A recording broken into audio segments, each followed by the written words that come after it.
Quand on ne sait pas où on va, il faut y aller, et le plus vite possible. Cette devise des Shadocks paraît complètement absurde, et pourtant elle traduit parfaitement le comportement que les humains ont avec leur planète. Enfin presque, parce qu'on sait où on va en fait. Dans le mur. Nous savons que nous pillons tout, nous brûlons tout, nous polluons partout. 15 000 scientifiques l'ont hurlé à la Terre entière, et pourtant, rien ne nous arrête. La première sonnette d'alarme remonte à 1972. Un groupe de scientifiques du Club de Rome, conduit par Donella et Denis Meadows, publiait le premier rapport qui met en cause la prospérité matérielle illimitée que prône notre société.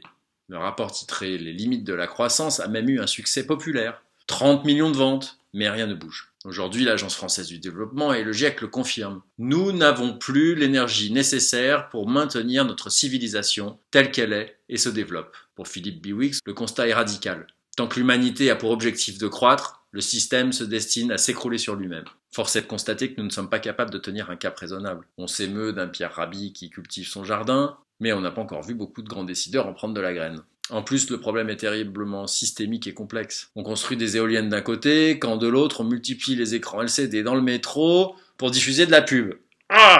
Bref, on ne peut pas compter sur l'intelligence humaine pour garder un cap sans qu'elle se fasse happer par les pièges de l'ego, du plaisir, du gain, ici et maintenant. Mais alors, faisons donc appel à l'intelligence artificielle. Voilà à quoi elle peut nous servir, de gardienne des dernières valeurs qui peuvent sauver le genre humain. La société Lily utilise l'IA pour manager des équipes. Et si on appliquait ce programme à l'humanité? Mais attention, on soigne la programmation de l'algorithme et on n'oublie pas de mettre le paramètre écologique dedans. Un drôle de mot pour les startups de la tech, on dirait. Il n'est pas cité une seule fois dans le rapport du CES d'Olivier Ezrati.